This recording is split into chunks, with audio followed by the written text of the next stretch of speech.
అందరూ నమస్కారం. మీ బొజ్జల సుధీర్ రెడ్డి. మరి ఈరోజు చూస్తుంటే సిగ్గు లేకుండా శరం లేకుండా స్వామివారికి అన్యాయం చేసి ఈరోజు ఏదో పెద్ద ఆయన ఉద్ధరించడానికి వస్తున్నట్టు జగన్మోహన్ రెడ్డి గారు ఈరోజు ఏ మొహం పెట్టుకొని మరి తిరుమలకు వస్తున్నారో నాకు అర్థం కావట్లే.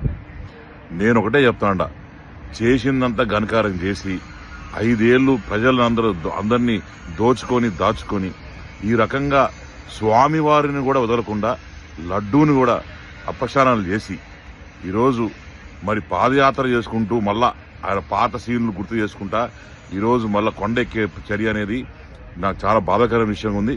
ఇలాంటి మనుషుల్ని కొండ చుట్టుపక్కల కూడా రానికుండా చేయాలని చెప్పి మరి నేను మా ప్రజల్ని పిలుపునిస్తా ఉన్నాను. ఎవరన్నా సరే హిందువులు అనేటోళ్ళు ఉంటే ఒక్క జగన్మోహన్ రెడ్డి లాంటి వాళ్ళని చుట్టుపక్కల అసలు ఎయిర్పోర్ట్ లో దిగిన తిరుపతిలో అడుగుపెట్టిన ఆ తిరుపతిని మా చుట్టుపక్కల కాళహస్తిని కూడా ప్రక్షాళన చేయాలా.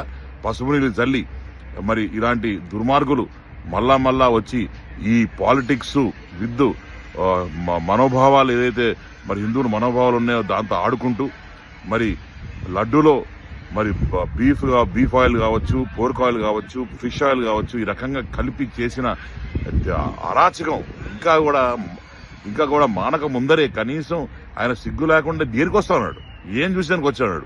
5 ఏళ్ల నుంచి నువ్వు నిద్రపోతా ఈ రోజు ఇది దొంగ దొరికిపోయిన తర్వాత వచ్చి నేను దొంగను కాదని చెప్పుకునే ప్రయత్నం చేస్తా ఉన్నాడు. నేను ప్రతి ఒక్కరిని పిలుపునిస్తున్నాను, ప్రతి అడుగున జగన్మోహన్ రెడ్డిని ఆపండి, జగన్మోహన్ రెడ్డిని తిరుమల పోకుండా చెయ్యండి. జగన్మోహన్ రెడ్డి అనే నవ వంచకుణ్ణి ఈ కాళహస్తి ఈ నుంచి కూడా మేము పోనీయం ఆపేస్తామని చెప్పి ప్రతి ప్రజలు పిలుపునిస్తా ఉన్నాను. ప్రతి ఒక్కరు కూడా వచ్చి జగన్మోహన్ రెడ్డిని ఆపేసి ఎక్కడ కదలనీయకుండా చేయాలని చెప్పి నేను పిలుపునిస్తా ఉన్నాను. జై హింద్, జై జన్మభూమి.